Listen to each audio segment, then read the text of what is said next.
আগে দেন কি আগে দেন। প্রিয় শিক্ষার্থী,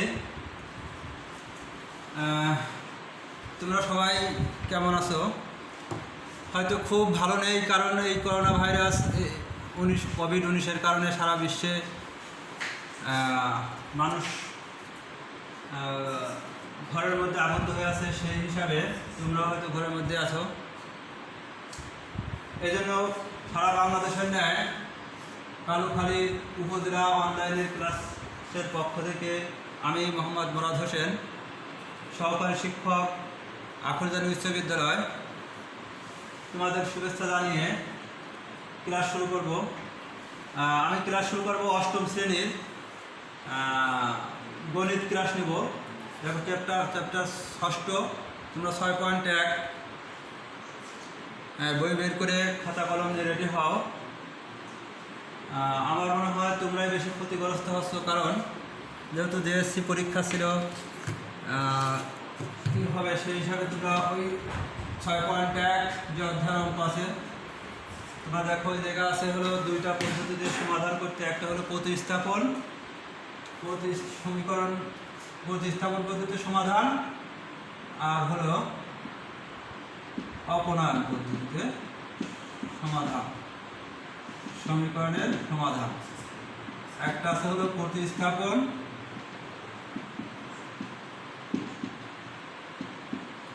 আর একটা হলো অপনয়ন পদ্ধতি।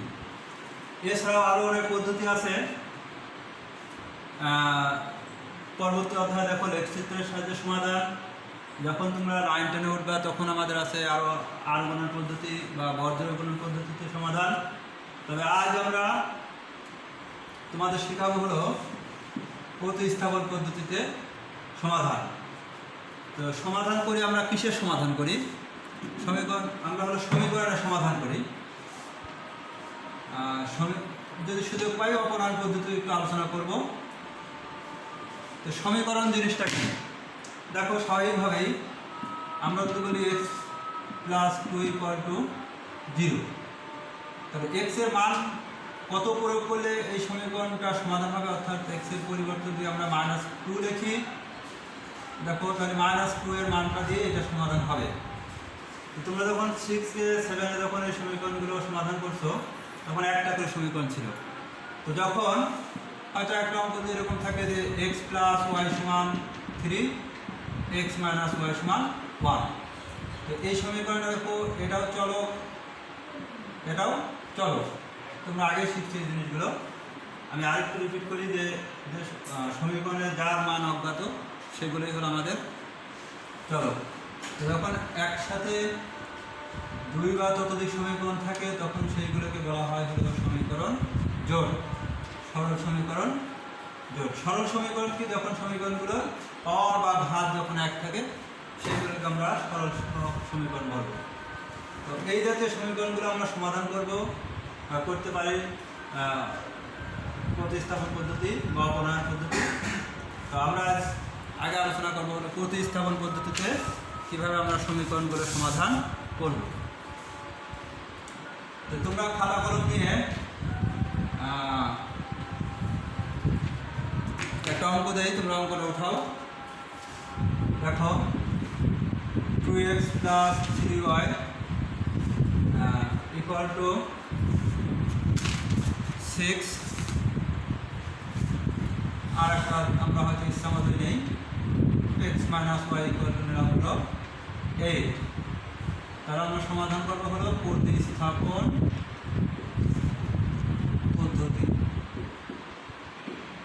আমরা অপনয়ন পদ্ধতিতে এগুলো সমাধান করতে পারবো। তো প্রতিস্থাপন পদ্ধতিতে আমরা সমাধান করি। তাহলে যে দুটো সমীকরণ আমাদের দেওয়া আছে, এটা ধরলাম হলো আমাদের 1, এটা ধরলাম হলো সমীকরণ নাম্বার 2। যে অঙ্কগুলো আমাদের আসুক না কেন, এটাকে আমরা 1 ধরবো, পরেরটাকে আমরা 2 ধরবো। তো সুবিধা মতো দেখো 1 হতে পাই অথবা 2 হতে পাই লিখতে পারি। যেমন আমরা এখন দেখি যে 2 নং হতে পাই। এখন বলতে পারবো স্যার কেন 2 হতে পাই আমরা লিখলাম, 1 হতে তো লিখতে পারতাম। দেখো এইটার থেকে x অথবা y এর মান বের করা সহজ, কারণ এখান থেকে x এর মান বের করতে গেলে 3y ওই পাশে নেওয়া লাগতো, আবার দ্বারা ভাগ করা লাগতো। এই জন্য দুইটা সমীকরণের মধ্যে থেকে যেটার মান বের করা সহজ হয় সেটা তোমরা নেবা, এই জন্য আমরা 2 নিয়েছি। তো এখান থেকে দেখো লেখা যায় বা x মান 8 প্লাস y, এই মাইনাস ওয়াইটা ডান পাশে গিয়ে প্লাস হয়ে গেল। এটা দিলাম হলো সমীকরণ নাম্বার 3। তোমরা আমার সাথে সাথে খাতা উঠা নাও। তাহলে x মাইনাস ওয়াই সমান 8, x মান 8 প্লাস y, এটা দিলাম হলো নাম্বার 3। এখন দেখো x এর মান, যেহেতু এটা 2 নং সমীকরণ থেকে পাইছি তাহলে আমার বাদ ছিল 1, এই জন্য এই যে x এর মান যেটা আমরা পাইছি এই 8 প্লাস y, এই মানটা হলো আমরা 1 নংয়ে বসাবো। এই জন্য দেখো যে x এর মান 1 নং এ বসিয়ে পাই। এই জায়গায় আমি একটা কথা বলে রাখি, যদি আমরা 1 নং থেকে x এর মানটা বের করতাম তাহলে এই জায়গায় লিখতাম যে x এর মান 2 নংয়ে বসিয়ে পাই, অর্থাৎ যেটা থেকে পাবো সেইখানে প্রয়োগ না করে যেটা বাদ থাকে সেই জায়গা প্রয়োগ করবো। x এর মান 1 নংয়ে বসিয়ে পাই। তাহলে 1 নং সমীকরণটা আমরা একটু লিখি,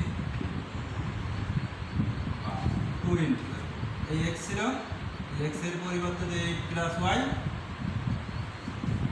এই মানটা লিখলাম, যোগ 3y সমান 6, 2 দ্বারা গুণ করো, 2 আর 8 গুণ করে 8 দুগুণা 16, যোগ 2 আর y গুণ করে 2y যোগ 3y সমান 6, বা 16 যোগ 2 আর 3 যোগ করে 5 আর y লিখে দিলাম 6, বা 5y সমান, এই ডান পাশে যে সংখ্যা আছে সেইটাকে আমরা লিখে নিলাম।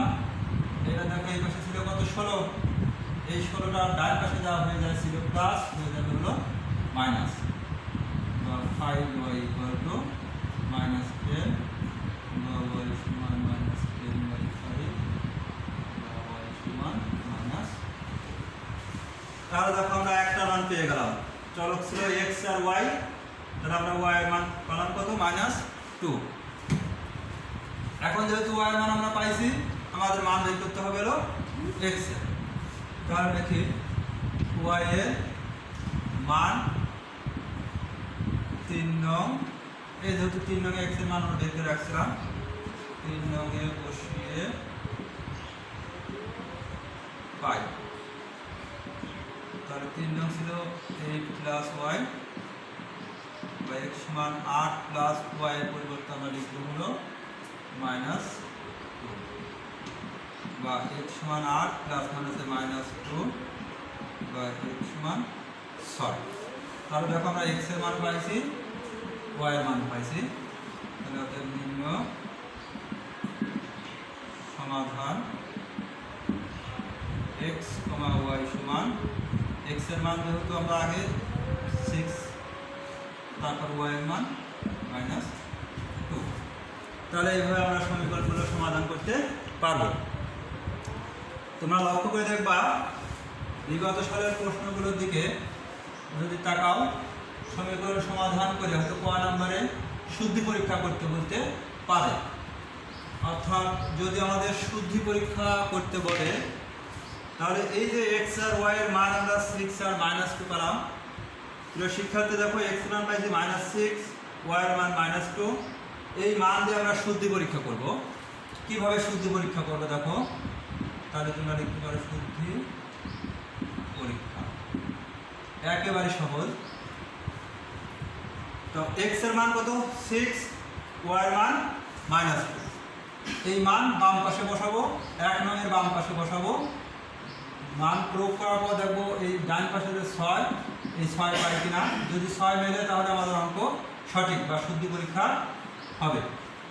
তাহলে দেখো x সমান 6 ও y সমান -2, 1 নং এর বাম পক্ষে বসিয়ে পাই।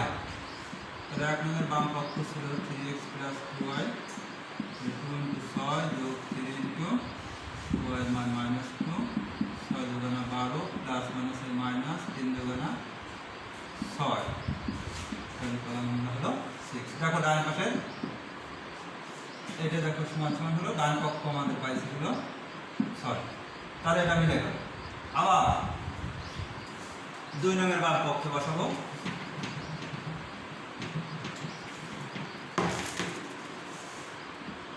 x ও y এর মান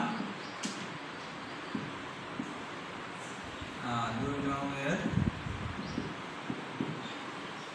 বাম পক্ষে বসিয়ে পাই x মাইনাস y, তাহলে x এর মান পাইছিলাম হলো আমরা 6, আর y এর মান পাইছি হলো y এর মান মাইনাস 2, 6 মাইনাস 1 প্লাস 2, 6 আর 2 8। দেখো ডান পাশে আমাদের কত 8, তাহলে এটা সমান লিখতে পারি আমরা ডান পক্ষ।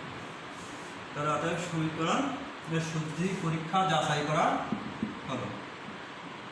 সমীকরণ দ্বয়ের শুদ্ধি পরীক্ষা যাচাই করা। ঠিক আছে, আসলে এত অল্প সময়ের মধ্যে আরো অপনয়ন পদ্ধতিটা একই নিয়মে, এটা আরেকটা নিয়ম, সেটা আমরা পারলে আগামী ক্লাসে দেখাবো। তোমরা ঘরে বসে অঙ্কগুলো চেষ্টা করবা, আর যে অঙ্কগুলোর মধ্যে এক্স আর ওয়াই আছে সেগুলো তোমরা সমাধান করবা। তারপর সবচেয়ে বড় কথা হলো দেশের অবস্থাও ভালো না, তোমরা বাইরে বেশি ঘোরাফেরা করবে না। দেশের অবস্থা ভালো হলে তোমরাও বিদ্যালয়ে ফিরে আসো, আমরা যাই, তারপর দেখো আবার ভালো লাগবে। তো শুদ্ধি পরীক্ষা আমরা দেখালাম, এখন অপনয়ন পদ্ধতিতে পরবর্তী ক্লাসে আমরা আলোচনা করব। সবাই ভালো থাকো, সুস্থ থাকো, তোমাদের জন্য দোয়া রইল, আমাদের জন্য দোয়া করবা সবাই। দেশের অবস্থা যেন ভালো হয়, সবাই ভালো থাকো, সুস্থ থাকো, এই আশাবাদ ব্যক্ত করে শেষ করছি। আল্লাহ হাফেজ।